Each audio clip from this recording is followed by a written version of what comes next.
بسم اللہ الرحمن الرحیم۔ السلام علیکم، آپ دیکھ رہے ہیں فیکٹ فائنڈنگ، میں ہوں ساجد عمر گل۔ ناظرین، دو بہت ہی اہم ہمارے موضوعات، خصوصاً جس میں رمضان کریم کی جو برکتیں ہیں ان سے استفادہ کرتے ہوئے ہم جناب معروف اسکالر عین الحق بغدادی صاحب سے ہم نے گزارش کی کہ ان پر ہماری رہنمائی فرمائیں اور ہمارے ذریعے ان سوالات کے جوابات جو ہیں وہ آپ تک بھی پہنچ جائیں گے، آپ بھی یقیناً اس سے فیض اور حظ اٹھائیں گے۔ ہمارے سوال یہ ہیں کہ عشق رسول اور مذہبی جنون میں کیا فرق ہے، اور دوسرا ہمارا اہم موضوع ہوگا تجارت کرتے ہوئے بہت سے ہمارے ہاں شکایات ہوتی ہیں، دینی احکامات بھی موجود ہیں اس حوالے سے کہ ذخیرہ اندوزی نہ کی جائے، ملاوٹ نہ کی جائے، لیکن ہمارے ہاں یہ بدرجہ اتم موجود ہیں یہ چیزیں۔ ہم اپنے نبی پاک صاحب الاولاق حضرت محمد مصطفیٰ احمد مجتبیٰ سرکار دو عالم صلی اللہ علیہ وآلہ وسلم کے فرامین کی یکسر روگردانی کر جاتے ہیں، اور پھر بھی ہم اپنے آپ کو بڑے فخر سے مسلمان اور اسلام اور دین اور مذہب اور یہ ساری باتیں ہم کرتے ہیں۔ یہ تضادات کا جو مجموعہ ہمارا سماج بن چکا ہے، یہ کس سمت بڑھ رہا ہے؟ آگے کھائیاں ہیں یا دلدلیں ہیں؟ نجات کیسے ممکن ہے؟ یہ ساری باتیں آج ہم قبلہ عین الحق بغدادی صاحب سے کریں گے۔ عین الحق بغدادی صاحب، سب سے پہلے آپ ایک بہت مصروف شخصیت ہیں، بہت سی ذمہ داریاں آپ کی کاندھوں پر ہوتی ہیں، آپ نے ہمیں وقت دیا فیکٹ فائنڈنگ کو، آپ کا بے حد شکریہ۔ Welcome sir, welcome. آپ نے میرے انٹرو سے جان لیا حضرت، عشق رسول کے تقاضے اور مذہبی جنون اور ان میں جو فرق ہے وہ اس کو کس طرح سے ہم ممیز کر سکتے ہیں آپ کی نگاہ میں؟ اس حوالے سے کوئی ہماری دینی رہنمائی موجود ہے؟ کوئی آیات ہیں، احادیث ہیں، یا کچھ اہم بزرگوں کی دی ہوئی رہنمائی اگر کہیں ریکارڈ پر موجود ہے تو ہمارے ناظرین کے لیے آپ ہمیں عطا فرمائیے۔ بسم اللہ الرحمن الرحیم۔ بہت شکریہ ساجد گل صاحب۔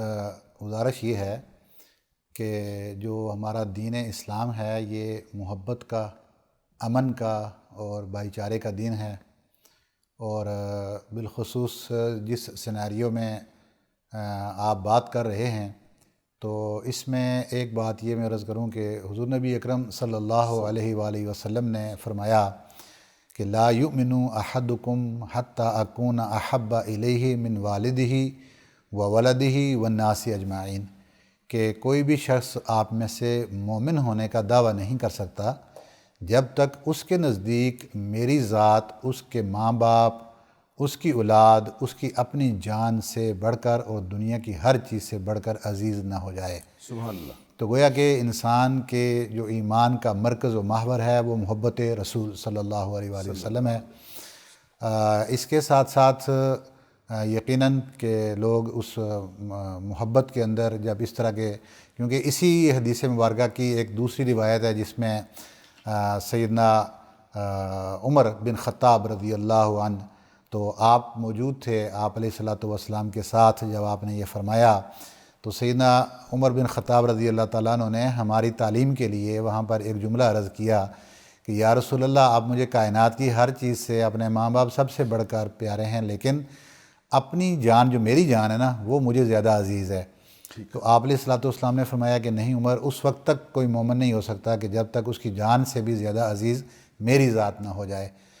تو گویا کہ حضور علیہ الصلوۃ والسلام کی ذات کے ساتھ محبت یہ ایمان کا جزو لا ينفک ہے۔ ٹھیک ہوتا یہ ہے کہ پھر وقت کے ساتھ ساتھ جو مسلمانوں کی ظاہر ہے جب یہ ایک بنیادی چیز بن گئی تو اس چیز کو بعض اوقات اس کا مس یوز بھی کیا جاتا ہے۔ ٹھیک۔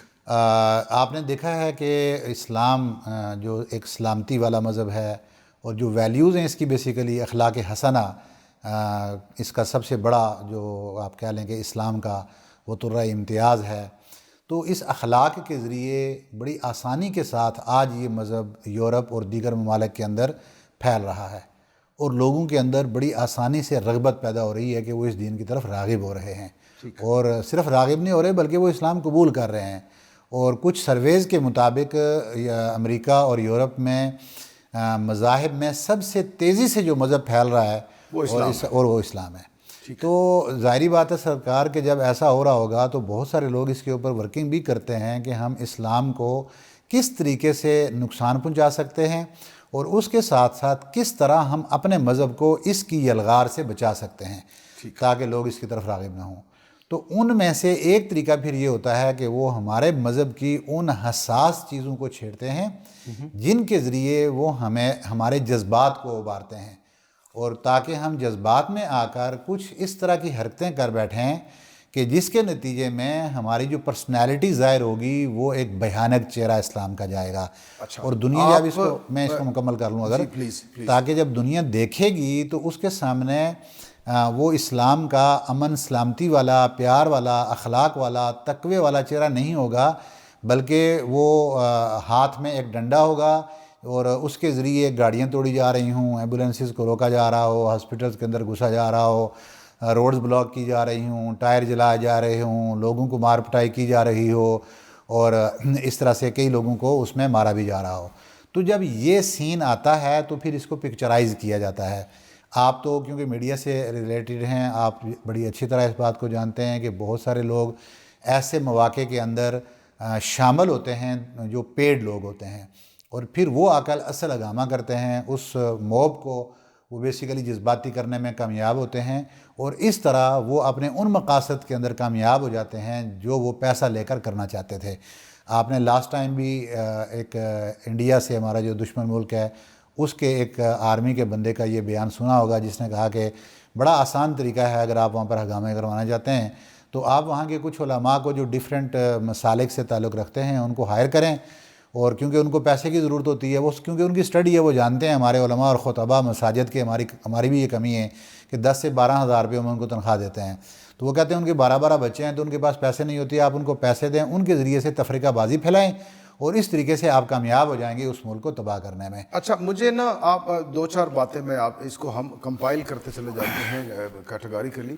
آپ نے آپ کی گفتگو سے مجھے یہ جو گزشتہ دنوں ہمارے ہاں بے ہنگم جو خون بہہ رہا تھا اور ایک بڑی شدت اور خوف و ہراس کی فضا تھی، ایک مذہبی سیاسی جماعت کے کارکنان کی طرف سے ایک ریاکشن آ رہا تھا، آپ ہمیں یہ فرما رہے ہیں کہ جو بیرونی دنیا ہے وہ جان بوجھ کر ہمارے ہاں کچھ ایسے حساس جو معاملات ہیں جن سے ہمارے جذبات بھی جڑے ہوئے ہوتے ہیں تو وہ ہمیں مشتعل کرتے ہیں اور ہم ہو جاتے ہیں، نتیجتاً ہم اپنے ہی ملک میں آگ لگا لیتے ہیں اور اس کا نقصان ہوتا ہے۔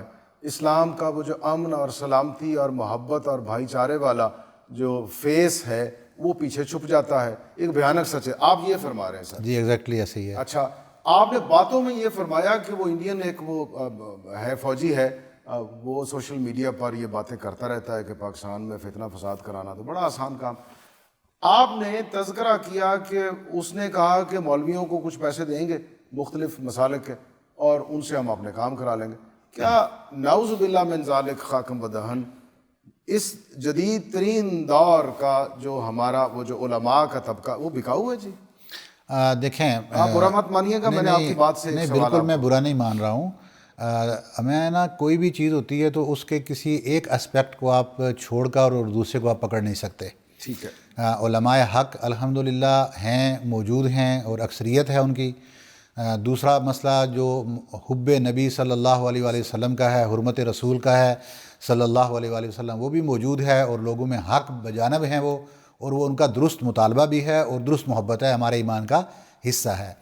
پرابلم یہاں پر ہوتی ہے کہ بہت سارے ہمارے احباب، میں نے جس طرح پہلے کیا تھا نا کہ کچھ بیرونی طاقتیں اس میں انوالو ہو جاتی ہیں۔ اب وہ بیرونی طاقتیں انوالو ہر کسی پر کیوں نہیں ہوتی، کچھ جگہوں پہ اسپیسیفک کیوں ہوتی ہیں، تو اس پہ میں عرض کروں گا کہ کچھ کمیاں ہماری ہیں اور کچھ ان کو مواقع ملتے ہیں۔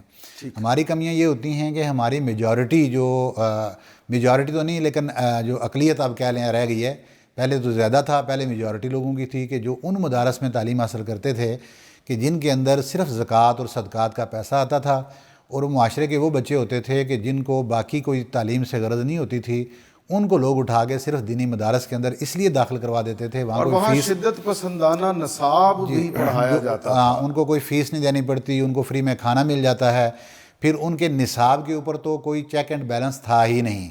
تو یہ دو چیزیں تھیں مین جس کی وجہ سے لوگوں نے اپنی خواہشات کو پورا کیا۔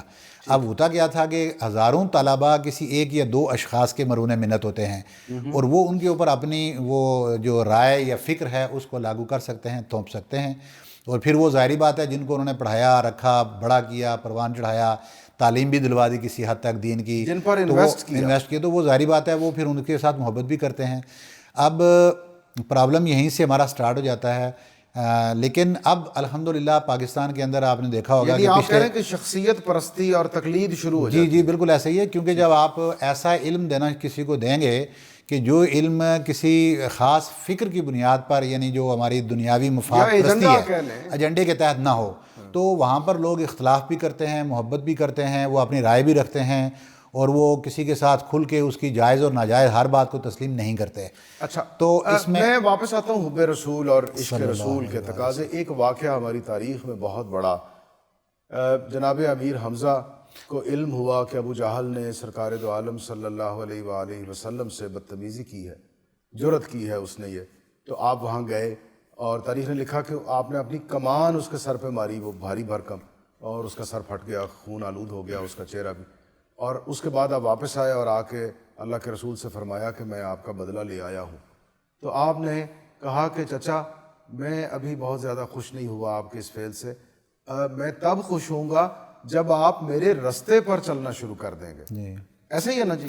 اچھا اس میں آپ یہ جو بدلہ لینا, انتقام لینا, کسی نے بدتمیزی کی اور ہم اس کے بدلے میں اپنے جذبات کو انتہائی متشدد کر لیں, جبکہ ہم یہ جانتے ہیں کہ ہمارا دشمن ہمارے لیے ایک ٹریپ بنا رہا ہے, ہم اس میں پھنس جائیں گے اور پھر وہ پوری دنیا کو دکھائے گا کہ دیکھیں مسلمان کتنے متشدد ہیں. آپ پر جو معاشی دباؤ ہے وہ بھی آپ کے سامنے, آپ ایک چومکھی لڑائی لڑ رہے ہیں. ایسے میں علماء سے جس کردار کی تمنا یا چاہت یا توقع کی جاتی ہے وہ ہو نہیں پا رہی ہے انالگ بغدادی صاحب. محترم میں یہی آپ سے گزارش کر رہا ہوں کہ آپ کے بڑے یہ ٹپیکل قسم کے کویسچنز ہیں اور بالخصوص آج کے سینیریو میں تو یہ اور زیادہ ٹپیکل ہو جاتے ہیں.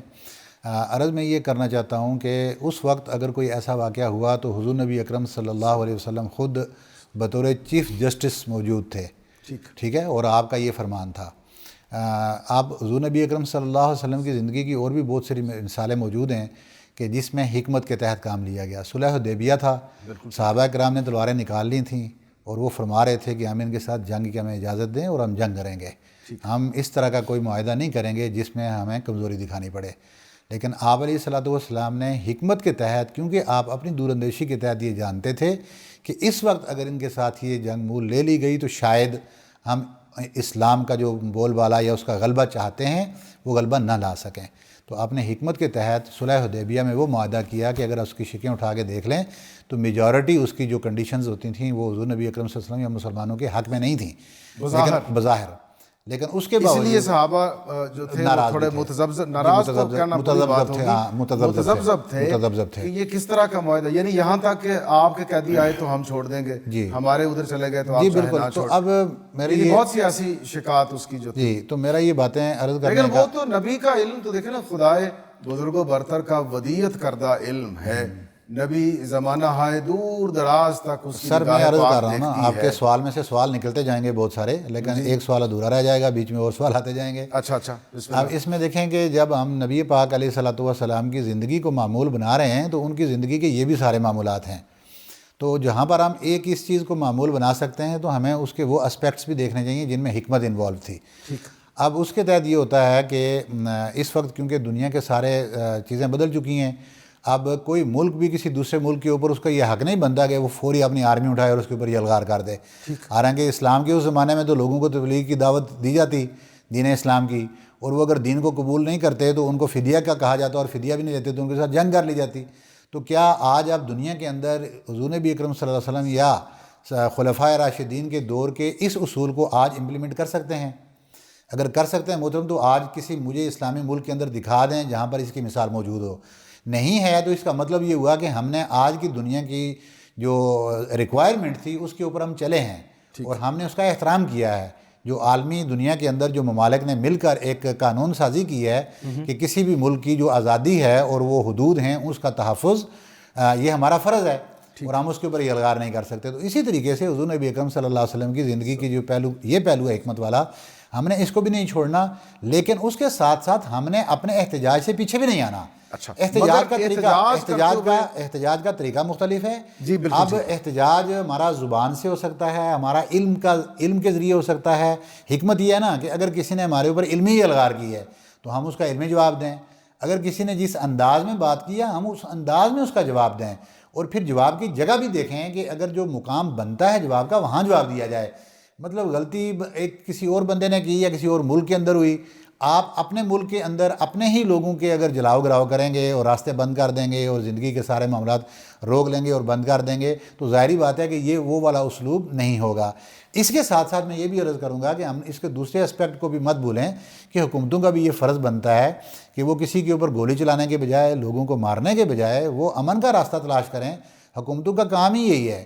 جہاں ہم حکمت کی بات اپنے لیے کرتے ہیں, میرا خیال میں بدرجہ اولیٰ ہمیں حکمت کی بات حکومت کے لیے بھی کرنی چاہیے کہ ان کا بھی یہ فرض بنتا ہے کہ لوگوں کو سیدھی سیدھی گولیاں مارنے کے بجائے حکمت سے کام لیں اور جو پاسبل وے ہو سکتا ہے مفاہمت کا اس کے طریقے سے نکلیں.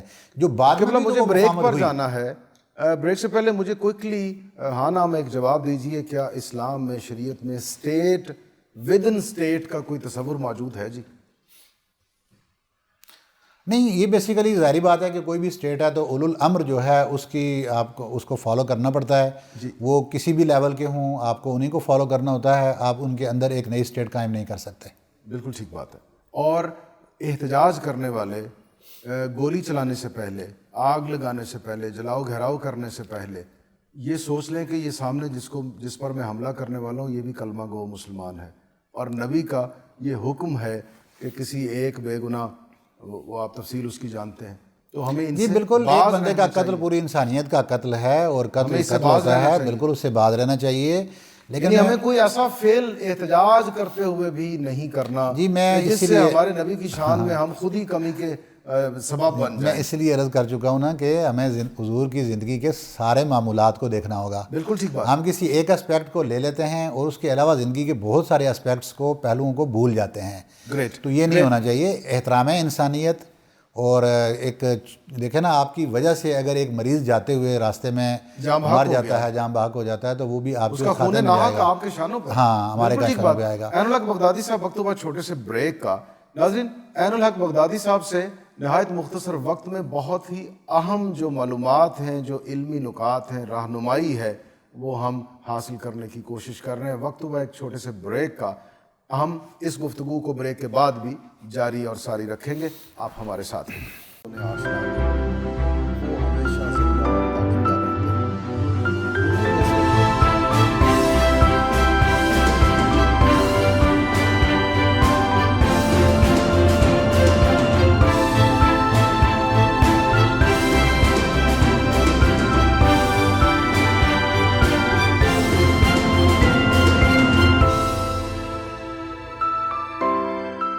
پروگرام میں دوبارہ خوش آمدید. ناظرین, آپ دیکھ رہے ہیں فیکٹ فائنڈنگ. میں ہوں ساجد عمر گل اور میرے آج نہایت معزز اور محترم مکرم مہمان عالم دین, معروف اسکالر جناب عین الحق بغدادی. نوجوان ہیں مگر جو سمت ہے وہ نہایت درست ہے, اور وہ سمت یہ ہے کہ بطور عالم کے جب بھی آپ علمی کام کرتے ہیں, علمی نکات اٹھاتے ہیں, تو وہ سراسر جو نبی پاک صاحب الاولاق صلی اللہ علیہ وآلہ وسلم کا جو آپ کے فرامین عالی شان ہے, جو آپ کی سنت مطہرہ ہے, اسی کی روشنی میں ہم اپنی آگے کی منزلوں کے لیے رستہ نکالتے ہیں. اور عین الحق بغدادی صاحب اسی طرح سے ہمیشہ ہماری رہنمائی کرتے ہیں. عین الحق بغدادی صاحب, عشق رسول کے تقاضے اور مذہبی جنونیت, اس کی تو فرق آپ نے بیان فرما دیا. میری دعا ہے کہ جو سنے وہ اس کو سمجھے اور اس پر کاربند ہو, عمل پیرا رہے, اور بطور انسان اور مسلمان کے وہ یوم آخر اپنے نبی کے سامنے شرمندہ ہونے کی بجائے اور ان کے کرم اور ان کے فیض کا حصہ دار ہو جائے اس میں. اب مجھے یہ ایک اور بات آپ سے پوچھنا ہے, شریعت, دین, اسلام, مذہب کی روشنی میں آپ جانتے ہیں ہمارے ہاں ایک بے ہنگم ذخیرہ اندوزی, ملاوٹ اور گراں فروشی اور منافع کماتے ہوئے ہمارے جو تجار ہیں, تاجر طبقہ ہے, ان کی کوئی شرح ہی نہیں ان کے سامنے. کیا دین کے اندر کوئی شرح, کوئی تناسب, کوئی نسبت, کوئی وضع ہے سر اس حوالے سے؟ جی بسم اللہ الرحمن الرحیم.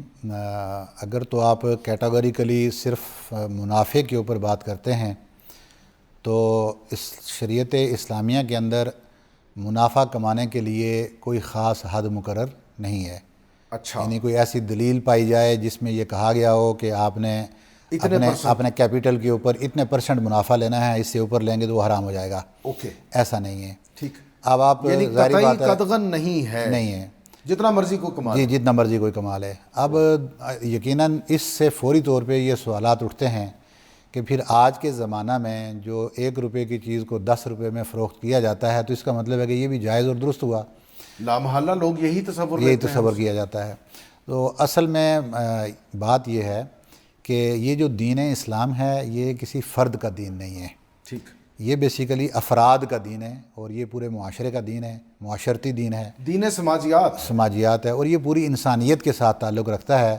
یہ صرف ہمیں مسلمانوں کو ڈیل کرنے کے بارے میں بھی نہیں بتاتا، بلکہ پوری انسانیت کے ساتھ ڈیلنگ کا ہمیں ایک جو طریقہ کار اور وے بتاتا ہے. اب جو تجارت کے بنیادی اصول ہیں ان میں سب سے پہلا اصول، اگر یہ ریٹ جو ہم طے کرتے ہیں جو نرخ متعین کرنے میں، وہ سب سے پہلا ہے کہ معاشرے کی نیڈ اور اس کا استحصال. کہ جب آپ نے کسی چیز کا ریٹ طے کر لیا، جس طرح میں نے اس سے پہلے میں عرض کر لوں کہ جس طرح میں نے کہا کہ کیونکہ مال جو ہے یہ آپ کی انفرادی ملکیت ہے.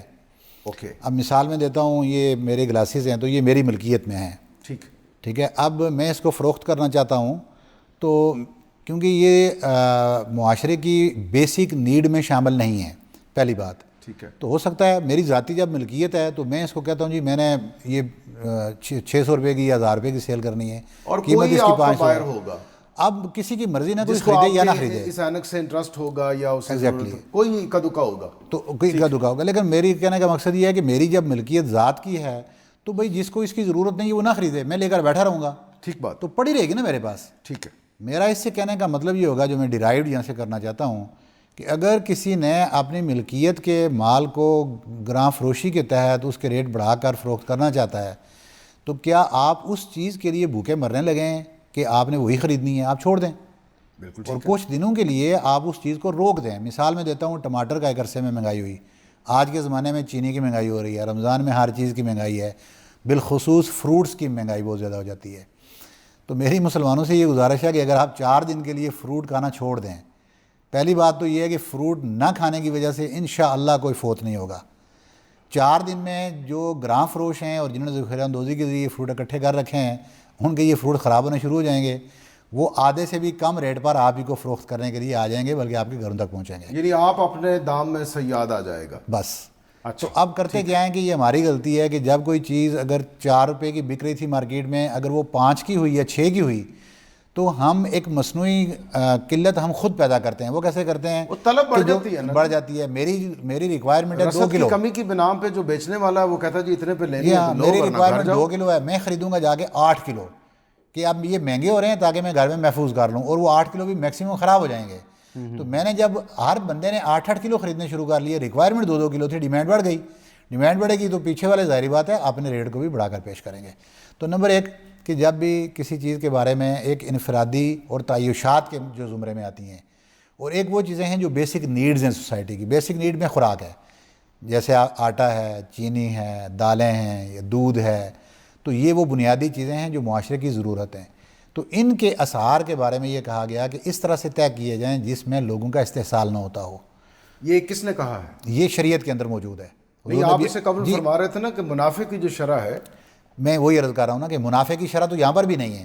لیکن جب آپ نے طے کرنا ہے تو اس بیسک نیڈ کا آپ نے خیال رکھنا ہے. یعنی ایک بنیادی پلر دین نے دے رکھا ہے کہ کسی کا استحصال نہ کرو، استحصال نہیں کرنا. اس کی جیب، اس کی جو وقت، اس کی اوقات، اس کی جو اس کی جیب کی جو حالت ہے اس کو مد نظر رکھ کے. ایک گاہک آیا بیچارے کے پاس 25 روپے ہیں اور آپ بضد ہیں کہ نہیں میں تو 50 میں بیچوں گا، تو یہ ظلم میں شمار ہوگا. ظلم میں شمار ہوگا. ظلم میں اس طریقے سے یہ آتا ہے کہ آپ علیہ الصلوۃ والسلام نے فرمایا کہ کوئی شخص جو ناجائز ذخیرہ اندوزی کرتا ہے تو وہ جو ناجائز ذخیرہ اندوزی ہے یہ سوائے کسی گناہگار شخص کے کوئی نہیں کر سکتا. تو اب ذخیرہ اندوزی کیوں ہے؟ ذخیرہ اندوزی صرف اس لیے ہوتی ہے نا کہ ریٹ بڑھایا جائے. تو یہاں پر جو آپ ذخیرہ اندوزی کے ذریعے ریٹ بڑھانے جا رہے ہیں تو آپ معاشرے کا استحصال کر رہے ہیں. یعنی خوراک ان کی بنیادی ضرورت تھی، آپ اس خوراک کو ان تک پہنچانے کے بجائے اس کو روک کر اس کا ریٹ بڑھا کر اس کو فروخت کرنا چاہتے ہیں۔ نص قطعی یعنی یہ نص ظنی اگر شریعت کے اندر بنیادی چیز ہے، کیونکہ حضور نبی اکرم صلی اللہ علیہ وسلم کے پاس یہ اختیار ہے تشریع کا، قانون سازی کا، آپ نے اس کام کو حرام قرار دے دیا۔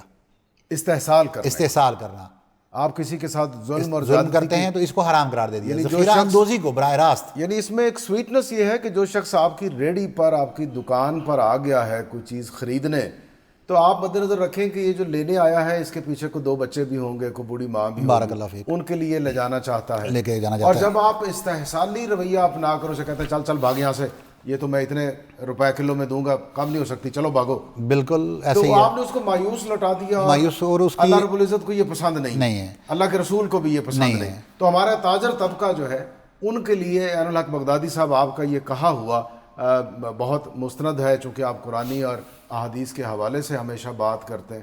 تو تاجر طبقہ اس بات کو مد نظر رکھے کہ آپ کسی غریب آدمی کی بھوک جو ہے اس کو مٹانے میں کوئی کردار ممکن ہو تو ادا کریں، جو تعیش کی چیزیں ہیں اس میں آپ جو مرضی کریں، جو افورڈ کرتا ہے وہ لے، جو نہیں کرتا وہ نہ لے۔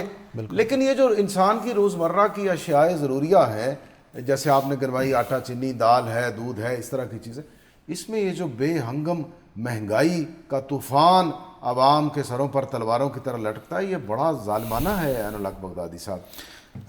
حضور نبی اکرم صلی اللہ علیہ وآلہ وسلم نے معاشرے کا خیال رکھ کے تجارت کرنے والوں کے بارے میں فرمایا کہ اللہ رب العزت تاجر کو رزق عطا کرتا ہے، تجارت میں زیادہ حصے رکھے رزق کے، اللہ رزق عطا کرتا ہے، اور اس کے ساتھ ہی فرمایا کہ جو ذخیرہ اندوزی کرتا ہے، یعنی مال کو روک لیتا ہے عوام تک پہنچنے سے تاکہ اس کا ریٹ بڑھا سکے، اس کے لیے فرمایا کہ اللہ کی لعنت ملتی ہے اس کو۔ اعوذ باللہ۔ اب اس سے اندازہ کر لیں کہ ایک اور روایت میں آتا ہے کہ جس پر اللہ کی لعنت ہو جاتی ہے اس کی تاثیر 7 نسلوں تک چلتی ہے، یعنی اگلی 7 تو کاروبار کے یہی طریقے رائج ہیں جی، اسی لیے سستی ہے تو خرید لو، سنبھال لو، مہنگی ہوگی تو بیچ لیں۔ سر میں یہی عرض کرتا ہوں کہ اسی لیے ہمارے کردار بھی نہیں بدل رہے، ہمارے چہروں کے اوپر رونق بھی نہیں ہے، ہماری زبان کے اندر تاثیر بھی نہیں ہے۔ آپ علیہ الصلوۃ والسلام کی ایک روایت ہے کہ ایک شخص جو بڑا دور کا سفر کرتا ہے، وہ سفر کر کے اور تکلیفیں اٹھا کے مکہ المکرمہ پہنچتا ہے، اس کے بال گرد آلود ہو جاتے ہیں، ہوا سے بکھر جاتے ہیں، اس کی کیفیت سفر سے خراب ہو چکی ہوتی ہے، تھکاوٹ کا مارا ہوا وہاں پہنچتا ہے، کعبۃ اللہ کو دیکھتا ہے، پھر دونوں ہاتھ اٹھاتا ہے اللہ کی طرف اور اپنا چہرہ بھی آسمان کی طرف بلند کر کے دعائیں مانگتا ہے اللہ رب العزت سے، یا ربی اے میرے خدا، اے میرے خدا۔ تو اللہ رب العزت اس کے ساتھ مخاطب ہو کر کہتا ہے کہ وَمَأْكُلُهُ حرام وَمَطْعَمُهُ حرام وَمَشْرَبُهُ حرام وَغُذِّيَ بِالْحَرام۔ فرمایا کہ اس کا جو کھانا پینا تھا وہ بھی حرام کا تھا، اس کا جو لباس پہن کے یہ جو احرام باندھ کے ہے وہ بھی حرام کا تھا، اور بچپن سے جو اس کی جس غذا کے ذریعے یہ پروان چڑھا وہ بھی حرام کی خوراک تھی۔ تو اللہ رب العزت فرماتے ہیں کہ اس شخص کی دعا کیسے قبول کی جا سکتی ہے۔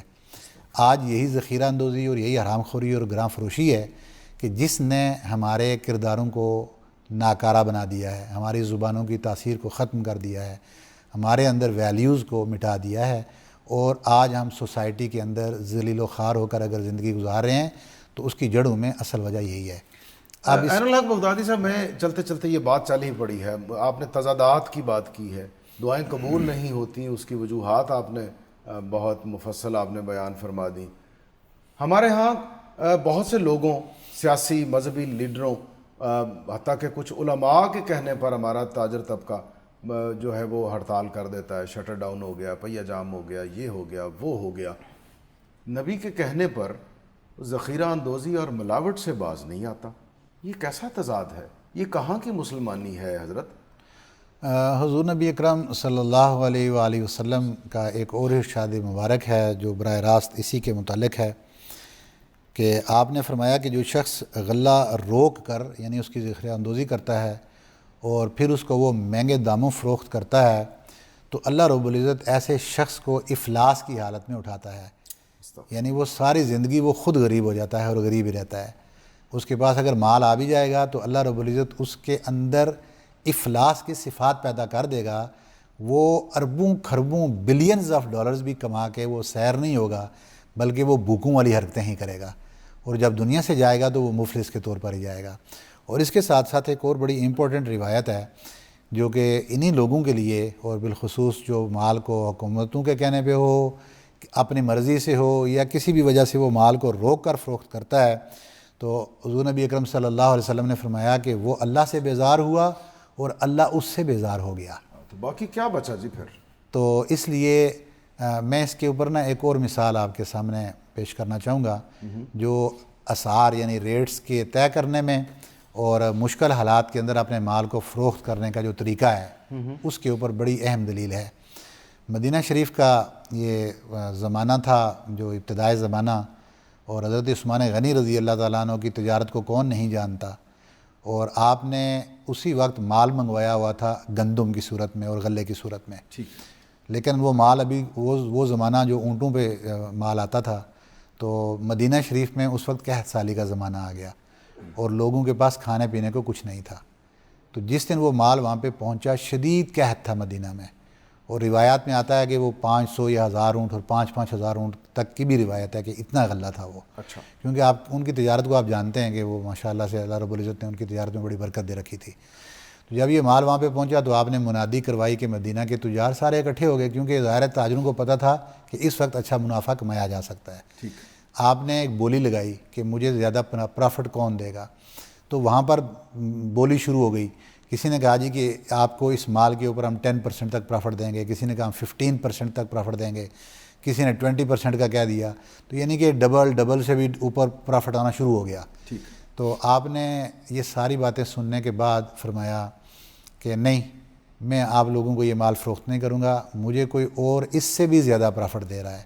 تو مدینہ کے سارے تجار اس کے اوپر پریشان ہوئے کہ ہم سے بڑھ کر یہ پرافٹ دینے والا وہ کون ہو سکتا ہے۔ تو آپ نے اس وقت فرمایا کہ اللہ رب العزت نے یہ وعدہ کر رکھا ہے کہ جو اس کے راستے میں خرچ کرے گا تو وہ دنیا کے اندر 70 گنا اور آخرت میں 700 گنا اور اس سے بھی بڑھا کر اس کا اجر عطا کرے گا۔ تو میں اللہ کی اس بات کے اوپر پوری یقین اور وثوق کے ساتھ اس کے اوپر یقین رکھتا ہوں، اور مجھے پتہ ہے کہ میرا رب مجھے 700 گنا سے بھی بڑھ کر اس کا اجر عطا کرے گا، تو میں گھاٹے کا سودا کیوں کروں؟ آج مدینہ کے لوگ قحط میں اور مشکل کے اندر ہیں، لہٰذا میں اپنا مال فری میں تقسیم کروں گا۔ واللہ سبحان آپ نے اعلان فرمایا کہ یہ سارے کا سارا غلہ مدینہ کے غریب لوگوں کے اندر مفت میں تقسیم کر دیا اور ہے۔ وہ مخصوص مشکل کے حالات تھے، مشکل قحط آپ نے فرمایا کہ ان دنوں تو عوام الناس، عام آدمی وہ تنگ تھا، چنانچہ آپ نے اللہ کی رضا کی خاطر خلق خدا کی خدمت کرتے ہوئے اپنے نبی کے فرامین کی تعمیل میں سنت مطہرہ پر عمل کرتے ہوئے، ایسے ہی ہے نا جی؟ بے شک یہی ہمارا تضاد جو میں آپ سے جس پہ میں متذبذب رہتا ہوں، قرآن بے چین عظیم رہتا ہوں کہ ہم کسی نہ کسی کے کہنے پر ہڑتالیں کر تو دیتے ہیں، رب کے کہنے پہ جو رب کے راستہ کہنے بتایا پہ، ہوا اپنے رسول کے کہنے کو پر نہیں مانتے۔ ہم اس گناہ سے، اس بری بات سے باز نہیں آتے جس کا براہ راست تعلق مخلوق خدا کی فلاح یا ان کی تنگی سے ہے۔